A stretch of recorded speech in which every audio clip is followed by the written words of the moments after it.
everyone, welcome to On the Other Hand. I'm Ariane Zersher, and today I'm going to be demonstrating how to begin and end. And what I mean by that is how to thread a needle. Threading a needle is one of the basic parts of beginning to stitch, and I certainly thought I knew how to thread a needle. However, what I've learned and what Sue Spargo taught me was a little different than what I had been taught. So I'm going to go over what Sue taught me, and I hope that you'll find it helpful. I'm also going to talk about threading different kinds of threads and the different challenges that, say, a wool thread might present. I'll also be going over a quilter's knot. Now, this is something that those of you in the quilting world, you've heard all about a quilter's knot. Everybody seems to know what a quilter's knot is. I didn't. I was so relieved when Sue Spargo taught me how to do a quilter's knot because I had no idea. And honestly, I felt a little embarrassed to even ask. So it was a great relief to be shown how to do a quilter's knot. And then finally, I want to end with how to end your thread. There are a number of different ways. Stay tuned till the end because I'm going to show you a couple of things that I've learned to do that don't require a knot at all. If you're new here, don't forget to subscribe and click on the links below in the description.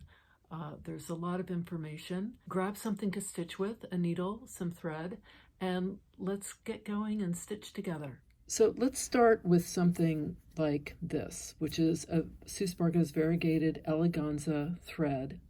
This is the lightest weight. It's a number 8 weight thread. I'm going to clip my thread, removing any frayed bits so I have a clean edge. I'm left-handed, so I'm going to hold my thread in my right hand. With my needle in my left hand, I am going to bring the needle to the thread.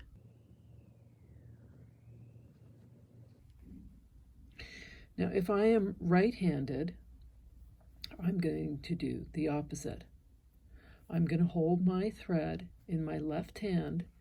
I'm going to keep that tip between my thumb and my index finger, and I'm going to bring the needle to the thread.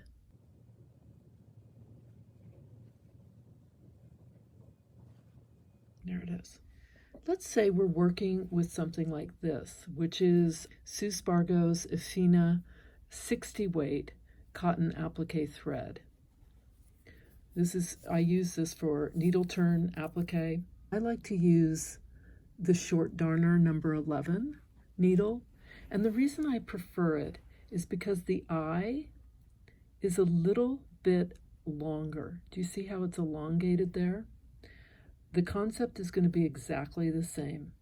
I'm going to hold my thread, and between my thumb and my index finger, I'm going to bring the needle to the thread, and there it is. Now, if I'm right-handed, I'm going to do the opposite. I'm going to hold my needle in my right hand. I'm going to hold my thread in my left. I'm going to bring the needle to the thread, and there it is. I'm now going to show you how to thread. This is Sue Spargo's Alana wool thread that she dyes to match her wool so that it's exactly the same color. And I'm going to show you this because the wool can be a little different in that it can sometimes be a little harder to get the thread into the needle. Let's give it a try and see if it just works. It might. Sometimes it does, and it's not a problem. But sometimes it does that. It splits. Now I can try again. There we go. And I was able to do it. But let's say that I really couldn't, and I was just having a terrible time. Then what I would do is I would take my thread and I would wrap it once around the needle.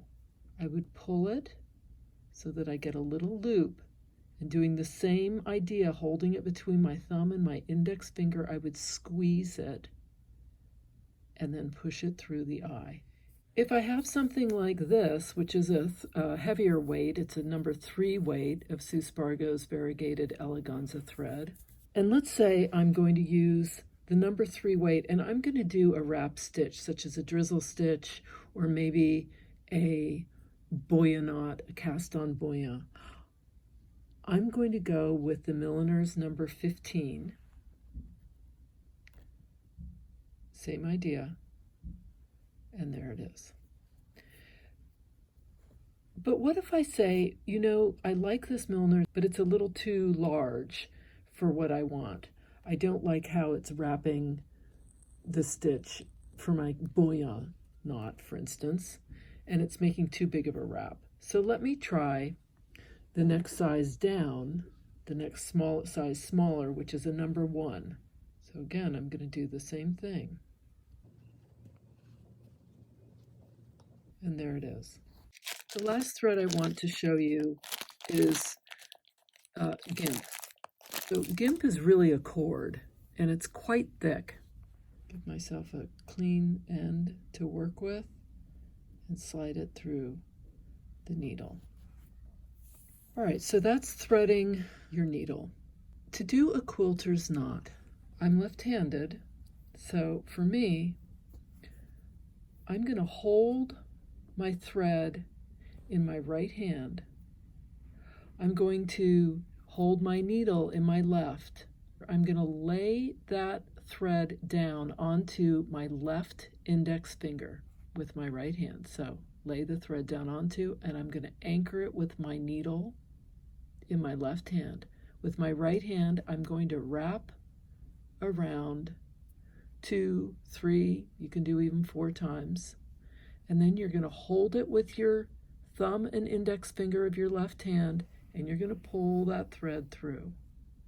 And what you're going to get is a knot. If I'm right-handed, I'm going to do the opposite. I'm going to hold my needle in my right hand. I'm going to hold my thread in my left. I'm going to place that thread down against the index finger of my right hand. I'm going to put the needle down to anchor it. I'm going to wrap that thread with my left hand around twice, 3 times, you can even do 4. Hold those wraps with the thumb and index finger and pull through. And there you have your quilter's knot. Let's talk about the end of the thread. So I've just done my bullion knots here. I'm at the end. A couple of ways of ending the thread. The easiest and quickest is just to do a knot. Since I have a layer here, I can go ahead and hide my thread between the layers.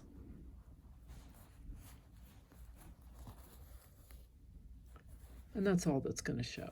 Let's say I'm doing just a little running stitch here to give it a little shimmery something look, just to echo that shape. And my thread's getting awfully short, so I'm going to go ahead and end it. But I don't have any layers to hide this under.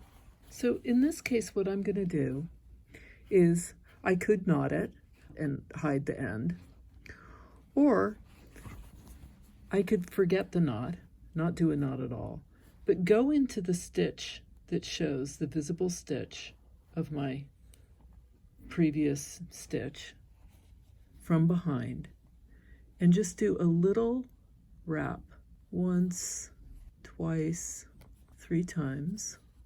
You can do 4 or 5 even, but I'm running out of thread. And then I'm going to take my needle and I'm going to push it through those stitches.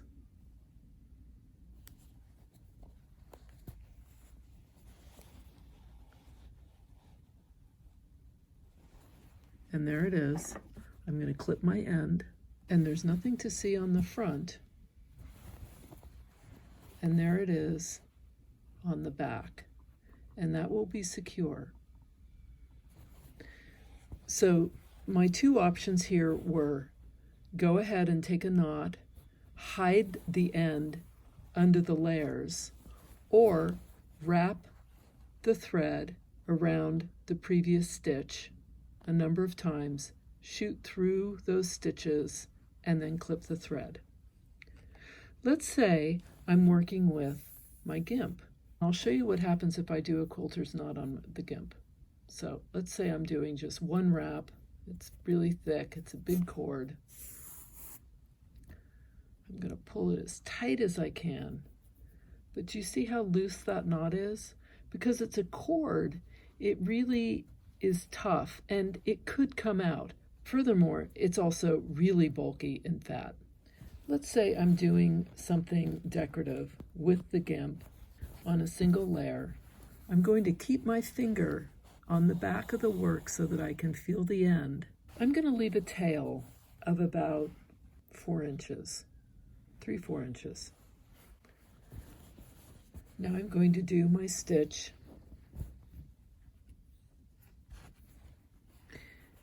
And this is all I want, and I'm going to end it now. What I'm going to do is I'm going to weave this GIMP like a whipped stitch of my back stitches. And then I'm going to cut that off.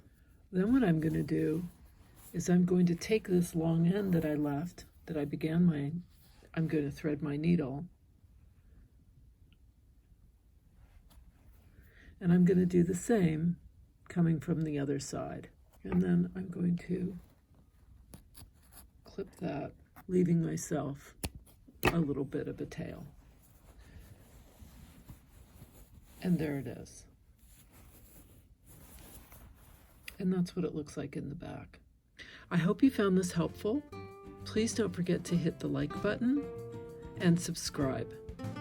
I love hearing from you, so leave any comments you'd like. If there's a stitch you want me to demonstrate and you don't see that I've done it yet, please comment below and I'll get to it. I'll add it to my list. Really appreciate you watching, and here's to stitching together.